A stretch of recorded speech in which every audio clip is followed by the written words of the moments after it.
حضرت خلیل اللہ نے اللہ سے دعائیں مانگ مانگ کے بیٹا لیا تھا۔ عمر کا پچھلا حصہ ہے، اولاد نہیں ہے، اللہ سے دعا مانگتے ہیں، اللہ مجھے اولاد عطا کر دے۔ رات کے پچھلے پہر اٹھ اٹھ کے دعائیں مانگتے ہیں، خیر اللہ نے کرم فرمایا۔ حضرت سارہ کے بطن سے تو اولاد نہیں ہوئی، اب حضرت ہاجرہ سے نکاح کیا۔ اب حضرت ہاجرہ سے نکاح ہوا تو اللہ نے ان کے بطن سے انہیں ایک خوبصورت بیٹا دیا جس کا نام اسماعیل رکھا۔ اللہ اکبر! اللہ کی کتنی بڑی آزمائش تھی۔ اللہ کی طرف سے آواز آئی، میرے حکم کی تعمیل کرتے ہوئے اپنی زوجہ کو اور اپنے بیٹے کو وادی غیر ذی زرع میں چھوڑاؤ۔ تو پھر وہ آج جہاں کعبۃ اللہ ہے، یہاں پہاڑوں کے بیچ حضرت ہاجرہ کو چھوڑ کے حضرت خلیل اللہ واپس چلے گئے۔ اور پھر جب حضرت اسماعیل علیہ السلام کی عمر 13 سال ہوئی تو ایک بار ملنے آئے تو حضرت خلیل اللہ کو حکم ہوا، خواب آئی اور خواب میں یہ حکم ہوا۔ نبیوں کی خواب بمنزلہ وحی ہوتی ہے۔ ہمارے جو خواب ہیں ان میں سے کچھ خواب ایسے ہیں جن کو کہا گیا نبوت کا 46واں حصہ ہے، اچھے خواب، لیکن ہمارے خواب ادغاث و احلام ایسے بھی ہوتے ہیں جو دن کے خیالات کا عکس ہوتے ہیں۔ کچھ ہمارے خواب ایسے ہوتے ہیں کہ جو شیطان کی طرف سے ہمارے اوپر ہوتے ہیں، شیطانی خیالات کا عکس ہوتے ہیں۔ لیکن کچھ خواب ایسے ہوتے ہیں کہ جو ہے وہ اچھے اور صالح خواب ہوتے ہیں۔ لیکن نبی کا کوئی خواب ادغاث احلام نہیں ہوتا، نبی کا کوئی خواب جو ہے وہ شیطانی خیال کا نتیجہ نہیں ہوتا، اس لیے کہ نبی پر شیطان وسوسہ اندازی نہیں کر سکتا، اور اگر اس امکان کو مان لیا جائے تو ساری شریعت مشکوک ہو جاتی ہے۔ تو یہ امکان ہی نہیں ہے کہ نبی پر شیطان اثر انداز ہو سکے۔ اللہ اکبر! نبی تو نبی رہا، نبی کے سچے غلام جو ہیں، شیطان تو ان کے راستے میں رکاوٹ نہیں ڈال سکتا جب وہ اللہ کی طرف سے دیے ہوئے تقوی سے مالا مال ہو جاتے ہیں۔ خیر، تو خواب دیکھا کہ میں بیٹے کو ذبح کر رہا ہوں، تو آئے اور بیٹے سے کہا، پہلے زوجہ سے کہا کہ بیٹے کو تیار کر دو، ہم نے دوست کی دعوت پہ جانا ہے۔ ویسے خلیل عربی میں گوڑے دوست کو ہی کہتے ہیں، اور حضرت ابراہیم اللہ کے خلیل کہلائے، رب نے ابراہیم کو اپنا دوست قرار دیا تھا۔ تو پھر کہا دوست کی دعوت ہے، دوست کا بلاوا ہے، میں نے بیٹے کو وہاں لے کے جانا ہے۔ تو حضرت ہاجرہ بیٹے کو تیار کر دیتی ہیں، کنگھی بھی کرتی ہیں، بالوں میں تیل بھی لگاتی ہیں، خوبصورت کپڑے بھی پہناتی ہیں۔ اللہ سے مانگ مانگ کے لیا گیا بیٹا۔ اللہ اکبر! اب 13 سال کی عمر، فلما بلغ معہ السعی، جب وہ بلوغت کی عمر میں پہنچا، چلنے پھرنے کے قابل ہوا، تو حضرت ابراہیم علیہ السلام ان کو لے کے ساتھ چلے۔ اور راستے میں جب یہ منظر دیکھا کہ باپ بیٹے کو اللہ کی رضا کے لیے ذبح کرنے جا رہے، تو شیطان کے تن بدن میں آگ لگ گئی۔ قیامت تک یہ نقشہ دنیا دیکھے گی، کیا منظر ہوگا خدا کی رضا کے لیے یوں بھی اظہار کیا جاتا ہے۔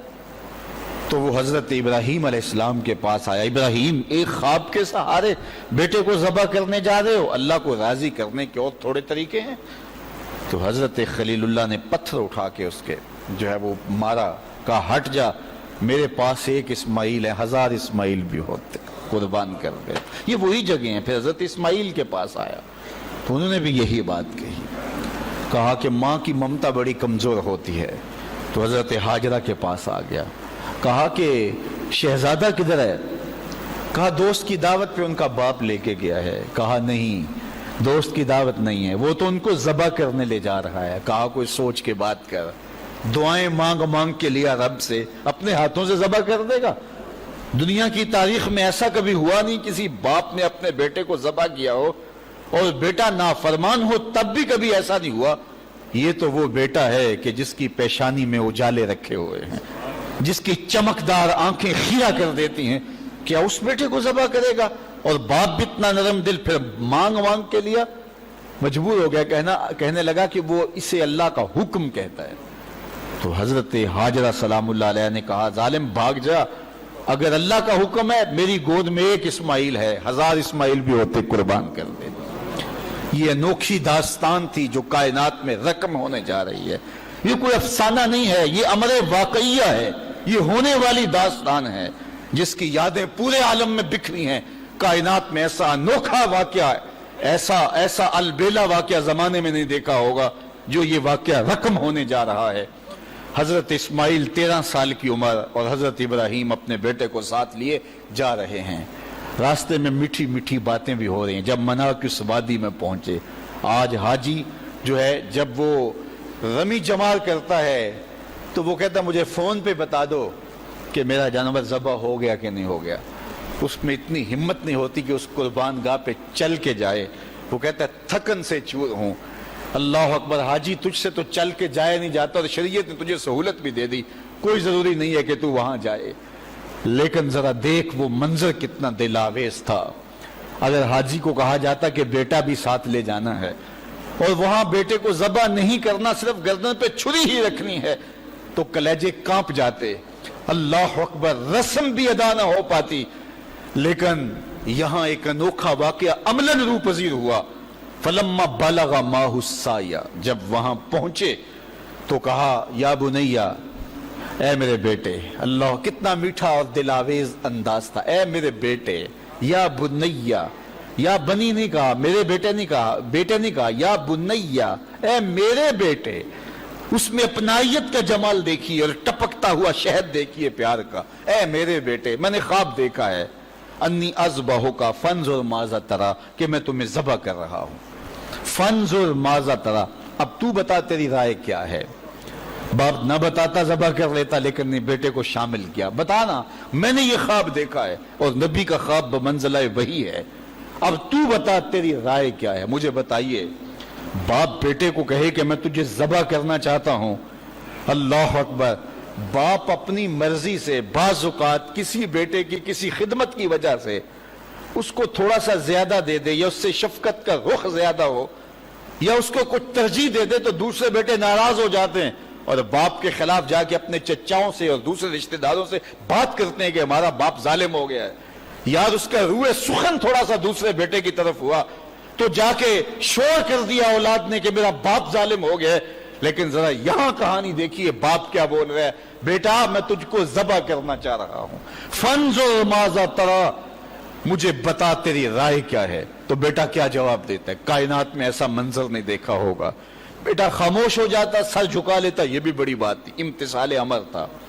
بیٹا کہتا جی جس طرح آپ نے دیکھا میں تو کچھ نہیں کہہ سکتا, یہ بھی امتثال امر تھا. بیٹا کہتا ٹھیک ہے آپ کر لیجیے جو آپ نے کرنا ہے, تو یہ بھی امتثال امر تھا. لیکن جو بیٹے نے کہا, کائنات نے ایسا منظر یہ بھی نہیں دیکھا ہوگا. بیٹے نے یہ نہیں کہا ہاں کر لیجئے, بیٹے نے یہ نہیں کہا کہ خاموشی اختیار کر لی, گردن جھکا لی. ذرا دیکھیے, بیٹے نے کہا یا آباتے. باپ نے کہا تھا نا یا بنیا, اے میرے بچے, اے میرے بیٹے. تو جب یہ بات سن لی کہ میں تجھے ذبح کرنا چاہتا ہوں, تو بیٹے کا لہجہ تبدیل نہیں ہوا. اللہ اکبر, آج بیٹا ہو تو کہے باپ ہو صفاق ہو, لیکن اس کے باوجود لہجہ کہ یا آباتے, اے میرے ابو. ذرا اس سے شہد ٹپکتا ہوا دیکھیے اور اس سے خدمت گاری کا جذبہ دیکھیے, یا آباتے, اے میرے ابو. آگے کیا ہے, یا آبات فعل ما تؤمر, ابو ذبح کیا ہے, جو بھی کرنا ہے کرو. یا آبات ذبح نہیں کہا, اے ابو ذبح کر دیجئے. ذبح کا جواب ذبح میں دیا جاتا نا, لیکن بیٹا 2 قدم آگے بڑھ گیا. یا آبات فعل ما تؤمر, ابو ذبح کیا ہے, جو بھی کرنا ہے کیجئے. باقی رہی بات میری, یہ کام آسان تو نہیں کہ گردن پہ چھری چلے اور میں تڑپوں نہ, لیکن اللہ کی مدد ہو تو یہ مشکل بھی نہیں, ستاجدونی انشاءاللہ من الصابرین. آپ دیکھیں گے رب نے چاہا تو صبر کر کے دکھاؤں گا, تڑپوں گا بھی نہیں. باپ رسی بھی ساتھ لے گیا تھا, چھری بھی ساتھ لے گیا تھا, چھری نکالی. یہ کوئی قصہ نہیں, یہ کوئی افسانہ نہیں ہے, یہ حقیقت اور امر واقعیہ ہے. چشم فلک نے پہلی مرتبہ یہ منظر دیکھا. آج حوریں بھی دیکھ رہی تھی, غلمان اور رضوان بھی دیکھ رہے تھے, فرشتے بھی جھک جھک کے دیکھ رہے تھے. مالک قیامت آنے والی ہے. کہا تمہیں بتانا چاہتا ہوں, تم کہتے تھے انسان کو خلیفہ بنا رہے, سجدے تو ہم کرتے ہیں, عبادتیں تو ہم کرتے ہیں, یہ تو لڑائی کرے گا, دھینگا مشتی کرے گا. اب دیکھو میرے بندے کی ادا کو, میرے بندے کی اطاعت اور فرما برداری کے رنگ بھی دیکھو. اللہ اکبر. باپ نے بیٹے کو لٹایا, رسیوں سے بدن جکڑ لیا, ہاتھ میں چھری پکڑی ہے. اللہ اکبر. حضرت اسماعیل کو لٹایا. قرآن نے وہ باقاعدہ منظر نگاری کی ہے. فلما اسلما وتلہ للجبین، جب دونوں راضی ہو گئے. کس بات پہ راضی ہو گئے؟ کہ فلاں نمبر کی گاڑی خرید لیں، فلاں کوٹھی اور فلاں بنگلہ خرید لیں. نہیں، دونوں راضی ہو گئے. باپ ذبح کرنے پہ راضی ہو گیا اور بیٹا ذبح ہونے پہ راضی ہو گیا. اسلام اسے کہتے ہیں فلما اسلما. یہاں لفظ جب دونوں نے رضا کر لی، طے کر لیا، دونوں نے سر جھکا لیا. الاسلام گردن نہادن، اسلام کا معنی گردن رکھ دینا. تو دونوں نے جب گردنیں رکھ دی اللہ کے حکم پر، باپ ذبح کرنے پہ تیار ہو گیا اور بیٹا ذبح ہونے پہ تیار ہو گیا. سینے میں دل رکھنے والے ہو، بیٹے کا ذبح کے لیے تیار ہو جانا چھوٹی بات نہیں تھی، لیکن باپ کا اپنے ہاتھوں سے بیٹے کو ذبح کرنا یہ اس سے بھی بڑی بات تھی. یہ تماشائے لبے بام نہیں تھا. لیکن آج زمانہ اس منظر کو دیکھ رہا ہے. منا کے سیاہ پہاڑوں میں یہ کہانی رقم ہونے جا رہی ہے. باپ نے ہاتھ میں چھری پکڑی اور بیٹے کو لٹایا. قرآن بتاتا ہے فلما اسلما، جب دونوں راضی ہو گئے، وتلہ للجبین، اور باپ نے بیٹے کو پیشانی کے بل لٹایا. اس پر مفسرین نے دو باتیں کی ہیں. للجبین کا معنی کیا ہے کہ پیشانی کے بل لٹایا، پیچھے سے ذبح کرنا چاہ رہے تھے. اور دوسرا یہ ہے کہ جس طرح جانور کو ذبح کیا جاتا ہے تو اس کی گردن کو بل دے کر کے ماتھا زمین پہ لگایا جاتا ہے کہ رگیں تن جائیں اور گردن کھل جائے تاکہ ذبح کرنے میں آسانی ہو. تو کہا کہ گردن کو جو ہے وہ کشادہ کرنے کے لیے آپ کا نازک گلا گھما کر کے پیشانی پہاڑ پتھر کے ساتھ لگائی اور رگیں تن گئی.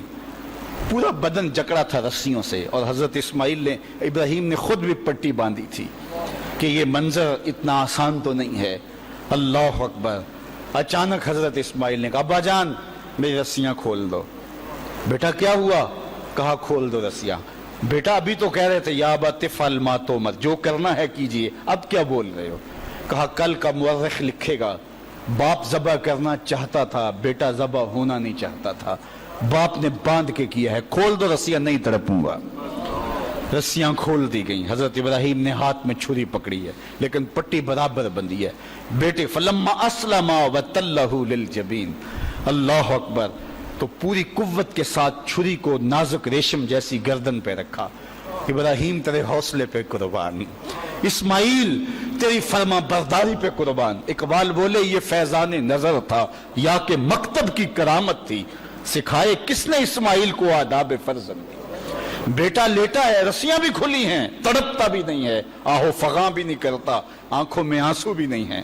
باپ نے ہاتھ میں چھری پکڑی ہے، بیٹے کی نازک ریشم جیسی گردن پہ رکھی اور پوری قوت سے چھری کو دبا دیا. لیکن ہوا کیا کہ ایک بال بھی نہیں کٹا. چھری کو پاس پڑے پتھر پہ مارا. لکڑی پڑی تھی، پتھر پڑا تھا، مارا، وہ کٹ گیا. لما تقطع یا سکین، اے سکین ہے چھری تو کیوں نہیں کاٹتی؟ اللہ اکبر. چھری نے زبان حال سے آواز دی ابراہیم الخلیل یامرنی والجلیل ینہانی. خلیل مجھے ایک بار کاٹنے کا کہتا ہے، وہ خلیل، وہ کبیر، وہ رب، وہ جلیل 70 بار کہتا ہے خبردار ایک بال بھی کاٹا. کہا تیرا کام تو کاٹنا تھا. چھری بولی آگ کا کام بھی تو جلانا تھا. جس نے آگ کو جلانے سے روکا آج اس نے مجھے کاٹنے سے روک دیا. سمجھے اس سے یہ بھی تو نتیجہ نکل سکتا ہے چلو جان چھوٹی، میرا قصور تو نہیں تھا، لیکن اللہ کے حکم کو پورا کرنے کا جذبہ تھا. پتہ نہیں دل میں کیا بات آ گئی کہ چھری کو روک دیا گیا. پھر استغفار پڑا اور چھری تیز کی اور گردن پہ رکھ کے پورا زور لگا دیا. گردن کٹ گئی، خون بہنے لگا. خوش ہو گئے کہ بڑا کام تھا کر گزرا. جلدی جلدی پٹی کھولی تو دیکھا ذبح ہونے والا بیٹا نہیں دمبا تھا. اللہ اکبر. دمبا پڑا تھا اور بیٹا پاس کھڑا مسکرا رہا تھا. تو حضرت خلیل کی زبان سے بے ساختہ نکلا اللہ اکبر. تو حضرت اسماعیل بولے لا الہ الا اللہ واللہ اکبر. پاس جبریل کھڑے تھے، کہا اللہ اکبر وللہ الحمد. آواز آئی فلما اسلما وتلہ للجبین ونادیناہ ان یا ابراہیم قد صدقت الرؤیا انا کذالک نجزی المحسنین. آواز آئی ابراہیم تو نے واقعی خواب پورا کر دکھایا. تو نے تو اپنے گمان میں بیٹے کی گردن پہ چھری چلائی، لیکن یہ ہم نے اس وقفے میں دمبا رکھ دیا. تم نے واقعی خواب پورا کر دکھا. وفدیناہ بذبح عظیم. ہم نے ان کے جو ہے بدلے میں ایک دمبا دے دیا اور ہم نے اس کو پچھلوں کے لیے سنت رکھ دیا. آج منا کی وادی میں حاجی وہاں جا کے دمبے کی گردن پہ چھری پھیر رہا ہوتا ہے. وہ یادگار آج اس مذبح پہ، آج اس منصب پہ جہاں بیٹے کی قربانی کے لیے حضرت خلیل چھری ہاتھ میں لیے کھڑے تھے، آج 40 لاکھ جانور قربان ہو رہے ہیں اور پوری دنیا کے اوپر قربانیاں ہو رہی ہیں. اللہ اکبر. وہاں آواز آتی ہے سلام علی ابراہیم، اے ابراہیم تیرے اوپر سلام.